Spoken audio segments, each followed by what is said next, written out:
कुनै पनि शासकले, कुनै पनि सरकारले 1816 को सुगौली सन्धि पछि सुगौली सन्धिले हाम्रो भूभाग भनेर निर्धारित गरेको कुनै भूभाग कुनै अर्को सन्धि वा सम्झौता गरेर भारतलाई हस्तान्तरण गरेको छैन।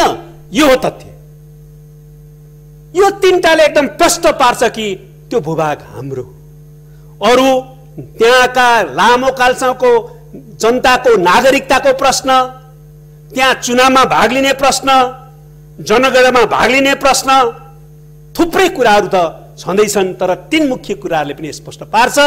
त्यस आधारमा हामीले भनेका छौं कि त्यो भूभाग हाम्रै हो, हामीलाई प्राप्त हुनुपर्छ र त्यो भूभागमा बरेको भारतको सैनिक, प्रहरी, सुरक्षाकर्मीहरू सबै फिर्ता जानुपर्छ र त्यस प्रकारको क्याम्पहरू त्यहाँबाट बन्द गरिनुपर्छ भन्ने हाम्रो दृढ अडान हो। तर हामी भनिराखेका छौं त्यति हुँदाहुँदै पनि तपाईहरुले वार्तामा बसेर त्यो कुरा समाधान गर्न तयार पार्नुपर्छ। हामीले बारम्बार भनिराखेका छौं वार्तामा बसौं, कूटनीतिक संवाद नै यो समस्याको पनि समाधानको एकमात्र बाटो हो भनेर हामीले भनेकै छौं। हामी त्यसमा आतुर छौं र लगातार प्रयत्न गरिराखेका छौं।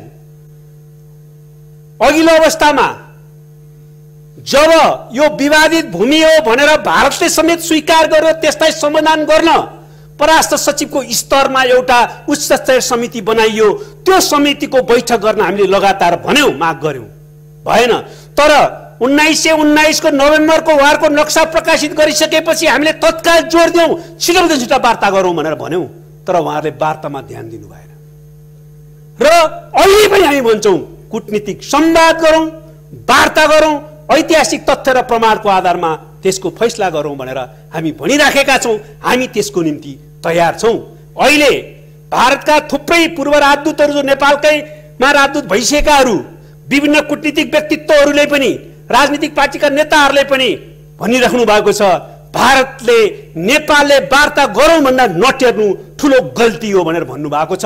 उहाँहरूलाई पनि म धन्यवाद दिन चाहन्छु र भारतको सरकारलाई छिटोभन्दा छिटो वार्तामा बस्न र ऐतिहासिक तथ्य र प्रमाणको आधारमा यसबारेमा एउटा निष्कर्षमा छिटो पुग्न र नेपाल र भारतको सम्बन्धलाई कुनै पनि ढंगले नकारात्मक दिशातिर अगाडि नबढ्ने काम गर्न अनुरोध गर्न चाहन्छु।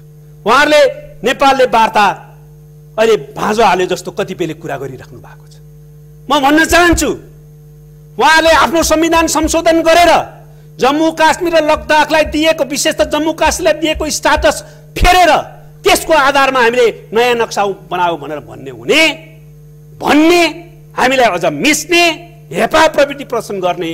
तर हामीले आफ्नै पार्लियामेन्टले आफ्नै भूमि चाहिँ जो प्रमाणित छ त्यो भूमि चाहिँ हाम्रो नक्सामा राख्दाखेरि उहाँहरूले वार्ता गर्न आपत्ति मान्नुपर्ने, हाम्रो संविधानमा त्यसलाई ठिक ढंगले सम्बोधन गर्दा आपत्ति मान्नुपर्ने कुनै कारण छैन।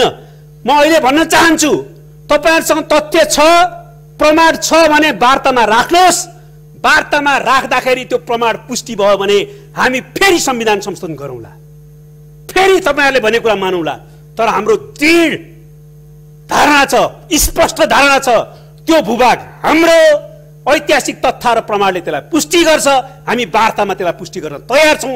तपाईहरु पनि आफ्ना सबै तथ्यहरू सहित लिएर आउनुहोस् र छिटोभन्दा छिटो वार्ता गरौं र यो प्रक्रियाबाट अगाडि बढ्दाखेरि नै हामी पारस्परिक सार्वभौम समानताको सिद्धान्तको आधारमा द्विपक्षीय लाभ र साझा हितको सवालमा र दुईटा देशको वास्तविक कन्सर्न र सरकारहरूलाई सवालमा देखा परेको मुद्दाहरुमा भने हामीले डबल स्ट्यान्डर्ड अपनाउनु हुँदैन। एउटा विषयमा वस्तुनिष्ठ ढंगले देशभक्तिपूर्ण अडान राख्ने र अरु कुनै विषयमा भने विचलित हुने काम गर्नु हुँदैन। हामीले देखाउँ कि हामी सबै मामलामा देशभक्तिपूर्ण अडान राख्छौं र त्यसले हामी प्रतिको विश्वास झन बढाउँछ। राजनीतिक पार्टीहरुको बीचमा आपसी विश्वास, जनता र सरकारको बीचमा आपसी विश्वास बढाउँछ र यो ऐतिहासिक पहल कदमीलाई हामी ती भूभागमा नेपालको झण्डा राख्ने र त्यति मात्रै हैन, नेपालको राष्ट्रिय सार्वभौमिकता स्वाधीनताको सवाललाई हामी कसरी नेपालले एक ढंगले पार लगाउँछ भन्ने कुरा विश्व सामु देखाउन फेरि एकपटक चाहन्छौं।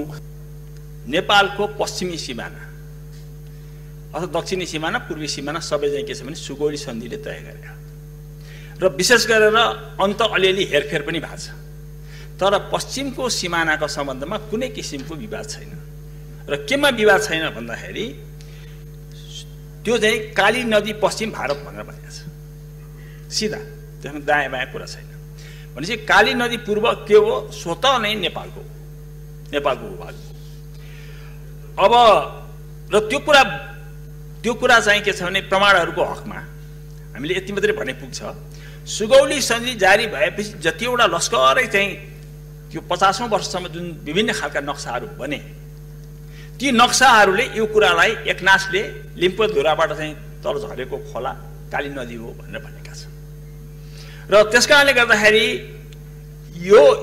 यो काली नदीको पश्चिम भाग भारत र पूर्व भाग नेपाल भनेर भनेको हुनाले अहिलेको हाम्रो नक्सा नेपालको नक्सा के को जगमा भन्दाखेरि सुगौली सन्धिको जगमा उठेको छ र सुगौली सन्धि पछि पश्चिमको नक्सा हेरफेर गर्ने गरी विभिन्न शासकहरू विभिन्न प्रणालीहरू यो मुलुकमा गए तर के छ भन्दाखेरि सुगौली सन्धि बाहेक अर्कोले हाम्रो सीमाको निर्धारण गर्दैन यो कुरामा चाहिँ फेरि विवाद छैन अनि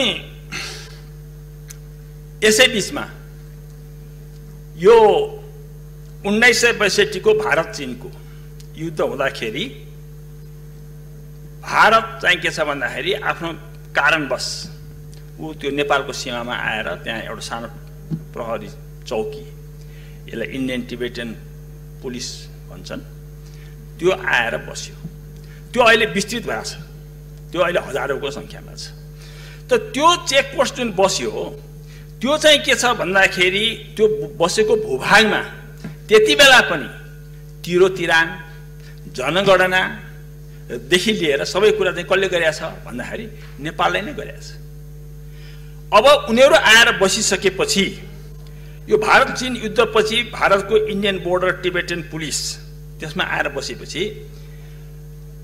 एउटा प्रश्न अहिले मैले भारतीय मित्रहरूले चाहिँ उठाएको देखेको छु नेपालमा 18 वटा चेकपोस्ट थिए 17 वटा चेकपोस्ट फर्किदा त्यो एउटा चेकपोस्ट चाहिँ किन बसेको अर्थात् नेपाल भित्रका 17 वटा चेकपोस्ट जाँदाखेरि त्यो नेपालकै भएको भए त त्यो पनि जान्थ्यो नि भन्ने कुरा यहाँ बिर्सिनु नहुने कुरा के छ भने 17 वटा चेकपोस्ट 2008 सालमा नेपाल भारतको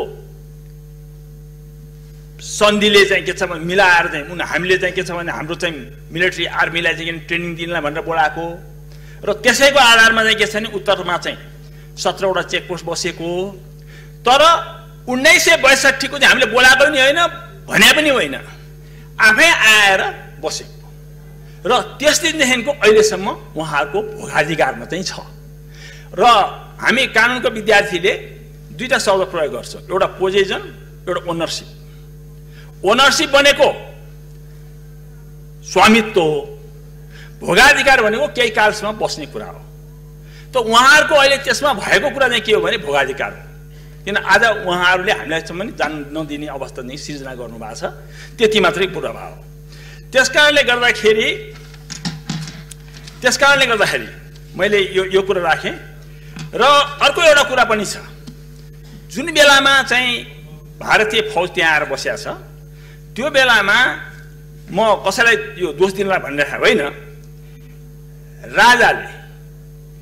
राजाले भर्खरै संसद विघटन गरेका थिए तपाईँ हामीसँग थाहा छ 17 साल पुस 1 गते नेपालको संसद विघटन भएको थियो नेपालका प्रभावशाली नेताहरू सबै जेलमा थिए र त्यो बेलामा आन्तरिक रूपमा आफू कमजोर रहेपछि शासकले अरूसँग फेरि के छ भनेदेखि त्यो झन्झटमा फस्न सक्दैन त्यो बेलामा नै के छ भने यो कुराको चाहिँ के छ भनेदेखि जुन लिनुपर्ने अडान हो त्यो लिन नसकेको साँचो कुरा हो त त्यो बेलाको परिस्थिति विचार गर्नुपर्छ ऐतिहासिक परिस्थितिलाई पनि विचार गर्नुपर्छ तर कुनै पनि लिखतबाट यो चाहिँ तिम्रो हो भन्ने ती शासकले पनि गरेका छैन यो कुरा चाहिँ फेरि स्पष्ट छ र त्यसपछि यो कुराले गर्दाखेरि नेपालको स्वामित्वमा रहेको कालापानी क्षेत्र भारतको हक स्थापित हुन्न स्वामित्व हाम्रो हो भोग उनले गरेर बसे तर त्यसमा के छ भने यो चाहिँ मेरै स्वामित्वको भयो भने जस्तै नक्सा बनाउने काम भएको छ भारतले, त्यो कुरा चाहिँ हामी स्वीकार गर्न सक्दैनौँ। अनि आजको स्थिति चाहिँ के हो अलिकति त्यसबारेमा म राख्न चाहन्छु। अब यो नेपाल भारतको सीमा तय गर्न गठित यो प्राविधिक समितिले हाम्रो सबै सीमाङ्कन गर्यो, नेपाल भारतको सीमाङ्कन गर्यो। त्यो नक्साङ्कन गर्ने कार्य झन्डै 97% चाहिँ भयो, सकियो भनिन्छ। तर कालापानी, सुस्ता लगायत केही ठाउँलाई दुवै पक्षले विवादित भनेर नक्साङ्कन हुन बाँकी रहेको छ। त्यो चाहिँ के छ भनेदेखि दुवै पक्षले के स्वीकार गरेका छन् भन्दाखेरि यो बनाउने क्रममा पनि कालापानी र सुस्ता चाहिँ विवादित भनेर चाहिँ भन्या हुनाले ल ठिक छ विवादित भएको थिएन अहिले नगरौँ। अझ उनीहरूले त के भनेको थियो भने भइसकेका नक्सालाई चाहिँ स्वीकार गरौँ, यो बाँकीले चाहिँ विवादित भनेर राखी छोड्नु भन्दा हामीले मानेका छैनौँ। यो आजको स्थिति हो। र अर्को स्थिति के हो भने यो विवादित विषय हो भन्ने जान्दै मे 2015 मा भारत र चीनले संयुक्त विज्ञप्ति जारी गरे र त्यसमा लिपुलेख भएर सडक जाने भनेर मन्जुर गरे। त्यस बेलाको सरकारले नेपाल सरकारले त्यो बेलामा चाहिँ के छ दुवै मित्रलाई हामीले चाहिँ के विरोध गरेर चिठी पठायौँ। यो कुरा पनि यहाँ चाहिँ उल्लेखनीय हुन आउँछ। अनि केही महिना अगाडि जब जम्मू काश्मीरलाई भारतले चाहिँ 3 भागमा बाँड्ने निर्णय गर्यो र त्यो पुनर्गठन गर्ने क्रममा जुन नक्सा जारी गर्ने काम गर्यो, त्यो गर्दाखेरि काश्मीरमा मात्रै सीमित भएर गरे केही थिएन। तर हाम्रो भूभाग, कालापानी क्षेत्रको भूभाग, लिम्पुवा भूभाग, यो समेत पनि जोडेर चाहिँ के छ भनेदेखि एकलौटी रूपमा नक्सा जारी गर्यो। यो नक्साको तत्कालै नेपालबाट विरोध भयो र सीमा जोडिएका अरू राष्ट्रले पनि यसमा चाहिँ विरोध जनाए। तर भारतले त्यस बेलामा के भन्यो भनेदेखि जम्मू काश्मीरको पुनर्गठनको विषय हाम्रो आन्तरिक मामलाको कुरा हो, त्यसमा तपाईँहरूले के भन्न पाउनुहुन्न र हामीले त्यही कुरालाई नक्सामा राखेका छौँ भनेर हामीले संसदबाट पनि अनुमोदन गराइसकेका छौँ। त्यसैले यो कुरालाई चाहिँ स्वीकार गर्न सकिन्न भन्ने जवाफ थियो। अर्थात् संसदबाट पास गरेको नक्सा भएको हुनाले गर्दाखेरि अरूको कुरा सुन्नु पर्दैन भन्ने आशयको त्यो बेलाको वक्तव्य छ। यहाँनिर यो कुरा उल्लेखनीय छ। अनि बिचमा अब नेपालले के गर्यो यो पनि हामीले हेर्नुपर्छ। कालापानी क्षेत्र भारतमा गाभेर नक्सा बनाएको कुरा संसदमा पनि जोडले उठ्यो। अनि कालापानी क्षेत्र समेत सामेल गरी नक्सा जारी गर्न सरकारमाथि दबाब पर्यो। मैले एकदम संक्षिप्तमा सूत्रबद्ध रूपमा भनिरहेको छु। जनस्तरबाट पनि ठुलो दबाब पर्यो। जनस्तरबाट नक्सा नै जारी गर्ने काम भयो विज्ञहरू बसेर। र नेपाल सरकारले संयमताका साथ के भन्यो भन्दाखेरि यो कूटनीतिक माध्यमबाट यो विदेश सचिव स्तरीय बैठक तत्काल बस्नु पर्यो, यसले हामीलाई धेरै अप्ठ्यारो पार्छ भनेर हाम्रो तर्फबाट अनुरोध भइरह्यो। यो चाहिँ इज ए फ्याक्ट। किनभने आज सबै भारतीय विज्ञहरूले पनि नेपालले यो भन्दै पनि कि कूटनीतिक तहबाट कुरा गरौँ भन्दै पनि यो चाहिँ कोभिड पछि गर्ने भनेर जुन कुरा भन्यो त्यो कुरा चाहिँ अस्वीकार्य छ भनेर चाहिँ हामीले होइन, आज सम्पूर्ण भारतीयहरूले यो कुरालाई भनेका छन्। त्यस कारणले गर्दाखेरि मैले अहिले के भन्न खोजेको भन्दाखेरि यो त भएकै थियो। त्यसमाथि फेरि के छ भनेदेखि नक्सा पछि फेरि दिल्लीमा बसेर त्यो ट्र्याक रोड चाहिँ के छ उद्घाटन गर्ने काम भारतीय रक्षा मन्त्रीले गर्नुभयो। त यसले गर्दा के भयो भनेदेखि त्यो घिउमा अलिकति आगोमा घिउ थप्ने काम फेरि त्यसले पनि गर्यो। त्यस कारणले गर्दाखेरि के छ भन्दाखेरि अब नेपाल सरकारसँग कुनै अर्को विकल्प रहेन। हामी विकल्प रहित हुन्छ नि, एउटा भित्तामा ठेल्दै जाँदाखेरि हामी भित्तैमा पुगेपछि के हुन्छ? बिरालोलाई त के छ भने धेरै चाहिँ उ गर्नु हुँदैन भन्छन् भन्दा हामी त मान्छे नै भयो। मुलुककै कुरा आयो, मुलुकको जग्गाकै कुरा आयो, भूमिकै कुरा आयो। त्यस कारणले गर्दाखेरि के छ भन्दाखेरि नेपाल सरकारले दबावको बिचमा जनस्तरबाट, संसदबाट र चाहिँ सम्पूर्ण नेपालीको तर्फबाट जुन दबाब बढ्यो त्यो दबाबलाई स्वीकार गरेर उसले नक्सा जारी गर्यो र नक्सा जारी गरिसकेपछि अब स्वाभाविक छ संविधानमा रहेको निशान छापमा रहेको नक्सा पनि संशोधन गर्न अनिवार्य भयो र त्यसकारणले आज हामी यहाँ उपस्थित भयौँ। अब यो आज राष्ट्रिय सभामा पेश भएको छ। केही समय पश्चात यो सदनबाट जसरी प्रतिनिधि सभाबाट एक मतले सर्वसम्मतिले पास भएको छ, पक्ष प्रतिपक्ष कोही रहेन, त्यस्तै यहाँ पनि कोही रहँदैन भन्ने म ढुक्क छु र त्यसरी चाहिँ यो चाहिँ के छ भन्दाखेरि यो पास हुनेछ।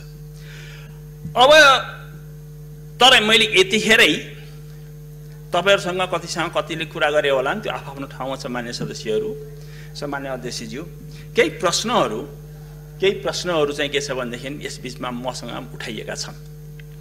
किनभने म संसदमा छु भनेर, म चाहिँ जनताको प्रतिनिधि भएको कारणले उठाइएका छन्। जस्तै कि के नक्सा संसदबाट पारित गर्न आवश्यक थियो? एउटा प्रश्न। के नक्सा संसदबाट पारित भएपछि वार्ताको गुन्जाइस रहन्छ? दोस्रो प्रश्न। के वार्ताको वातावरण बिग्रिएको वा बिगारिएको हो हाम्रो तर्फबाट? के अनायास अपरझट आजको निर्णयमा पुगिएको हो?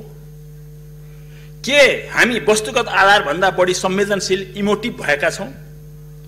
के नक्सा जारी हुँदैमा भूमिमाथिको हाम्रो भौतिक भोगाधिकार कायम हुन्छ? यस्ता क्वेशनहरू चाहिँ मैले वेल मिनिङ पर्सनबाट पनि मलाई चाहिँ त्यो प्रश्नहरू आएका छन्। किनभने छलफलमा त बसियो नि, सबैतिरबाट सबै कुरा चाहिँ सुनियो, यो आएका छन्। म अब यसमा सबैमा जान म अहिले समय छैन, म सिम्पली एउटा कुरा भन्छु। भारत भन्छ हाम्रो संसदले पारित गरेको नक्साबाट हामी फर्कन सक्दैनौँ, किनभने हाम्रो संसदले अनुमोदन गरेको छ। अनि हाम्रो त नक्सा त्यस्तो होइन भनेपछि यदि हामीले आज यो जुन चाहिँ कालापानी क्षेत्रको जिल्ला समेटेर नक्सा बनाएनौँ भने स्ट्याटसको एन्टी कसरी हुन्छ?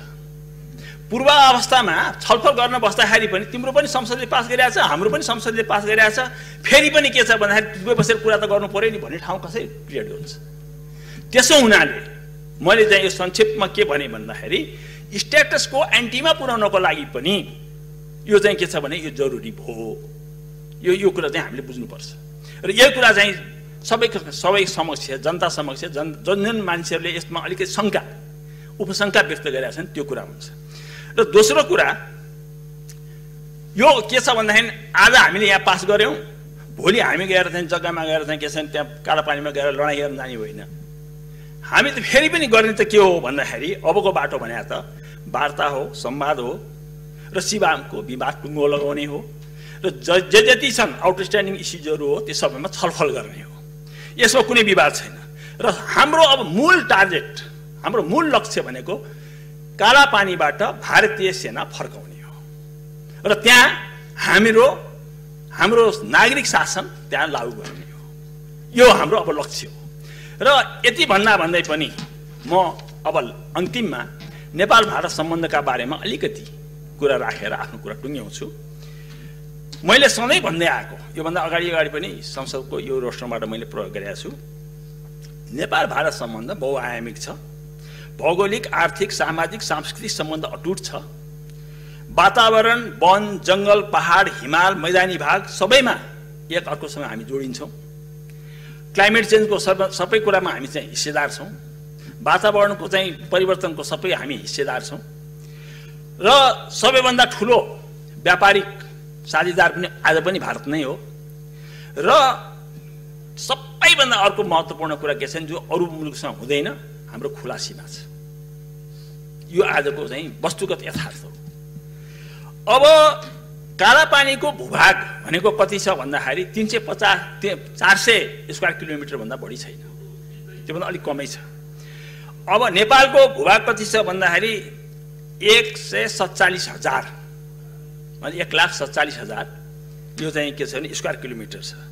अब 400 वर्ग किलोमिटरको विवादलाई बल्झाइरहेर यो नेपाल भारतको यति गहिरो मित्रतालाई सम्भवतः भारतले पनि चाहिँ यसलाई बढाइरहन नचाहला, यो हाम्रो अपेक्षा हो। र यसै कारणले पनि नेपालले वार्ता संवादमा जानलाई चाहिँ पर्ने हुनाले हाम्रो तर्फबाट एउटा होसियारी चाहिँ रहनुपर्छ जस्तो लाग्छ। त्यो के भने हाम्रो बोली वचन सबै कुरामा संयमता चाहिँ जरुरी छ। हामीले सब्स्ट्यान्स छोड्ने होइन, सार छोड्ने होइन। बोलीमा किन चाहिँ के छ भने तिक्तता लिएर आउने, यो आवश्यक छैन भन्ने मलाई लाग्छ। त्यसकारणले गर्दाखेरि असंयमित भाषा टिप्पणी गर्नु नेपालीको स्वभाव पनि होइन र कालापानी विवाद नसकुन्जेल यसलाई लोकलाइज स्थानीयकरण गरौँ कालापानी विवादलाई र बाँकी अरू कुरामा नेपाल भारतको मित्रतालाई हामीले अगाडि बढाउँ। धन्यवाद। माननीय शेखर कुमार सिंह।